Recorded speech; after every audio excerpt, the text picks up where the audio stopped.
আসসালামু আলাইকুম লিসেনার্স। আজকের যে ঘটনাটি শুরু করতে যাচ্ছি তা একটি শ্মশানকে কেন্দ্র করে। ঘটনাটি ঘটে কুমিল্লার কোনো একটা অঞ্চলে। ঘটনাটির সাল 1975। তো চলুন কথা না বাড়িয়ে আজকের ঘটনাটি শুরু করি। ঘটনাটি যার সাথে ঘটে তার নাম মইনুল কবিরাজ। মইনুল সাহেব এলাকায় বেশ পরিচিত ছিল তার এই পেশার কারণে। দূর দূরান্ত থেকেই মানুষ আসতো তার থেকে চিকিৎসা নিতে। এভাবেই চলছিল জীবন। হঠাৎ একদিন মইনুল সাহেবের কাছে একটা ভদ্রলোক আসে। লোকটার সাজসজ্জায় বোঝা যাচ্ছিল বেশ অর্থশালী।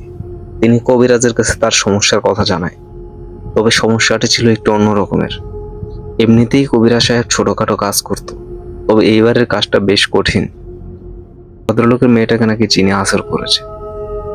অনেক কবিরাজ দেখিয়েছে, তবে কোনো লাভ হয়নি।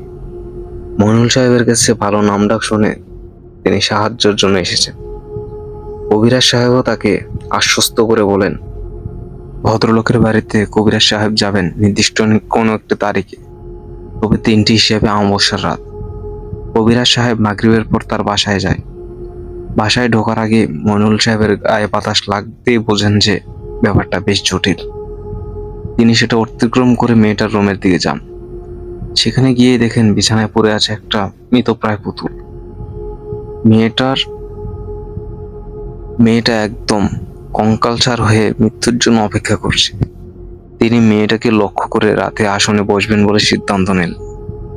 রাত 12:30টার সময় কবিরাজ যখন আসনে বসলেন, তখন চারিদিকে বাতাস শুরু হতে লাগলো। তার ঘরের এক কোণে ধোঁয়ার আকৃতি একটা ধোঁয়া কুণ্ডলী ভেসে উঠল। কবিরাজ বেশ কঠিন গলায় তাকে জিজ্ঞাসা করলেন, কে তুই? প্রথমে পরিচয় দিতে না চাইলেও এক পর্যায়ে বাধ্য হয়ে বলল সে ওই এলাকার শ্মশানে থাকে। কোনো এক তান্ত্রিক তাকে পাঠিয়েছে এই কাজটি করতে। মেয়েটি পুতুলকে মেরে ফেলতে, তবে এই জিনটিকে মূলত পুতুলকে মেরে ফেলতেই এই জিনটিকে পাঠানো হয়। পুতুলকে নাকি একটা ছেলে পছন্দ করতো সে এলাকার। বেশ কয়েকবার পুতুলকে প্রেমের অফার দিয়েছিল। রাজি না হয় ছেলেটি রাগে ও ক্ষোভে এক পর্যায়ে কাজটি করে। তান্ত্রিকের মাধ্যমে পুতুলের উপর কালোজারের প্রভাব করে। তবে জিনটি আরো জানায় পুতুলের নাকি সময় খুবই কম। তখন কবিরাজ জিনটির উপর আরো রাগান্বিত হয়ে মুক্তির পথ চাইল। জিনটি এক পর্যায়ে নিস্তেজ হয়ে পুতুলের শরীর থেকে চলে যেতে রাজি হয়।